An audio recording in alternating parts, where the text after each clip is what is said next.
pense à toi, oh maman, oh ma mère, toi qui me portas sur le dos, toi qui m'allaita, toi qui gouverne à mes premiers pas, toi qui la première m'ouvrit les yeux au prodige de la terre, oh maman, je pense à toi, femme des champs, femme des rivières, femme du bon feu, oh toi ma mère. Abonnez-vous à notre chaîne pour ne pas manquer nos prochaines vidéos. Likez et partagez aussi pour faire profiter les autres.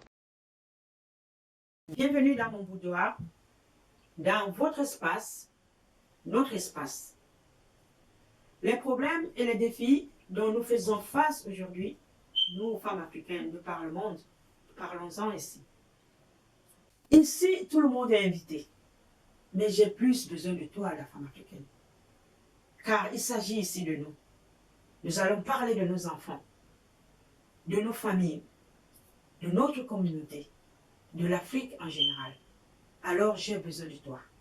Toi la citadine, toi la paysanne, toi la femme éduquée, toi celle-là qui n'a pas eu accès à l'éducation, toi l'infirmière, toi madame la ministre, toi madame la députée, toi la femme de ménage, toi la femme au foyer, bref, j'ai besoin de toutes les femmes, de toutes les couches sociales. Car comme on le dit communément, une seule main n'attache pas le paquet. Il faut du tout pour faire un monde. Pour la rencontre d'aujourd'hui, nous allons parler de la femme dans la société africaine. En général, les sujets développés sur les femmes sont nombreux et divers. Les défis dont font face les femmes aujourd'hui sont aussi nombreux et divers. La majorité des discours et des débats convergent vers un même constat. Dans le contexte actuel de nos sociétés, la femme est considérée comme un être inférieur à l'homme. Ce regard de supériorité de l'homme sur la femme s'observe aussi dans le milieu professionnel et religieux. Les exemples de ces inégalités sont nombreux et courants.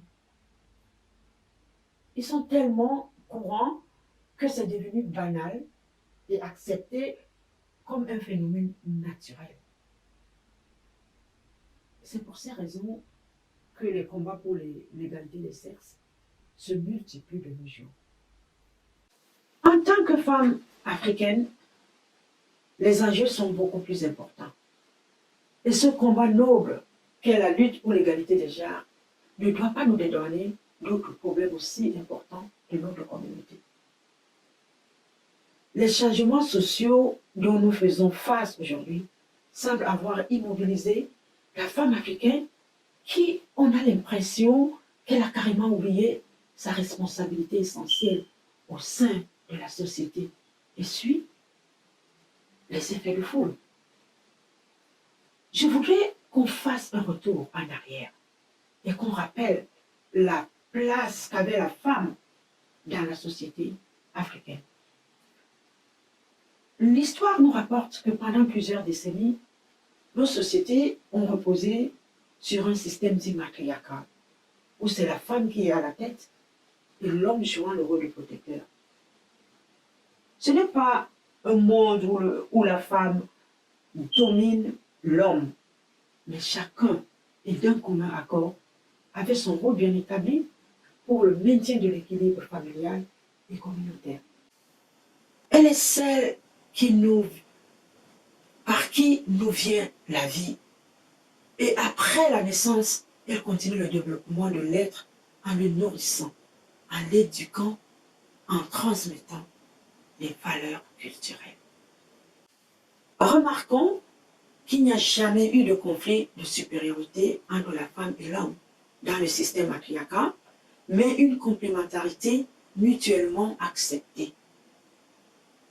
Et c'est ce qui fait dire à Cheikh Anta Diop, dans l'unité culturelle de l'Afrique noire, que le matriarcat en Afrique n'est pas un triomphe absolu et cynique de la femme sur l'homme.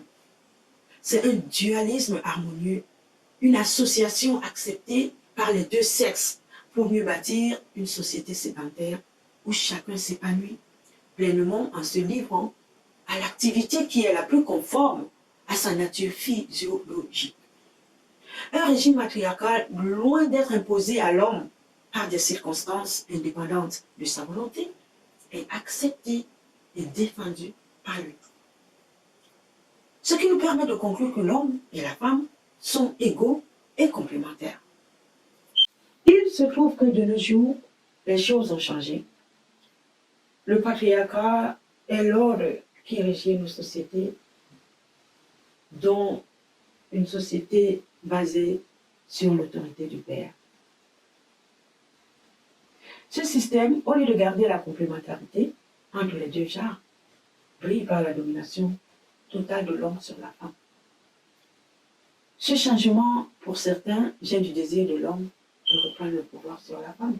Mais la femme n'a jamais dominé l'homme dans le système matriarcal.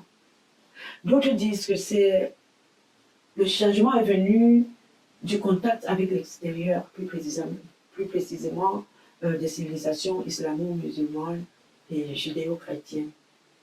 Bref, ce qui est sûr, c'est que nos sociétés actuelles sont dirigées et dominées par les hommes dans tous les domaines et de la manière la plus farouche, la femme étant une subordonnée.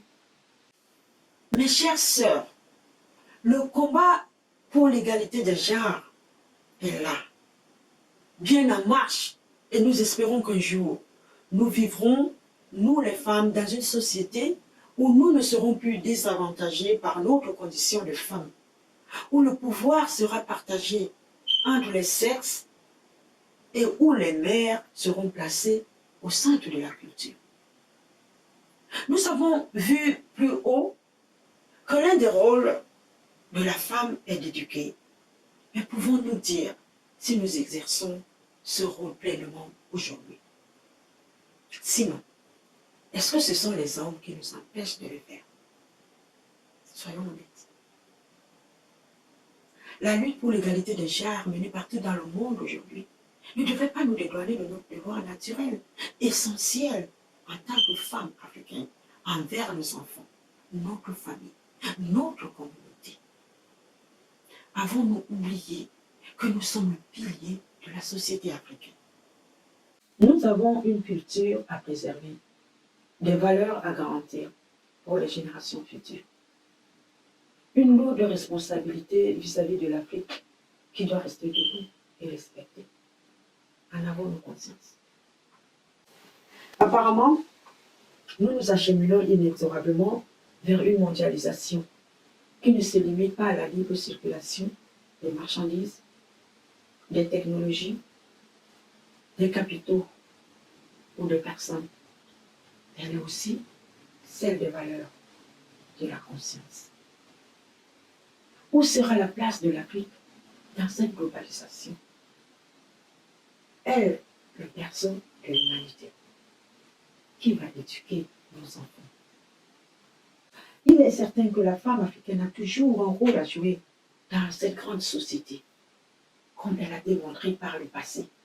Mais de grâce, ne faisons pas le combat du pouvoir l'unique combat de notre vie, car un autre danger nous guette, celle de l'aliénation mentale, l'aliénation culturelle. Le monde a évolué et évolue encore, les mentalités aussi. L'organisation sociale a changé, le tissu social aussi. La vie familiale doit s'ajuster. On peut changer le plan d'une maison tout en gardant sa fondation. Adaptons-nous à la nouvelle société, à la société actuelle, tout en gardant les fondements de notre culture. Celle-là même qui a fait de la femme africaine, cette brave femme, garante de la culture, de l'éducation et du développement de notre communauté. Nous devons, comme par le passé, continuer la transmission de cet héritage divin à nos enfants pour la génération à venir. Oh, toi, ma mère.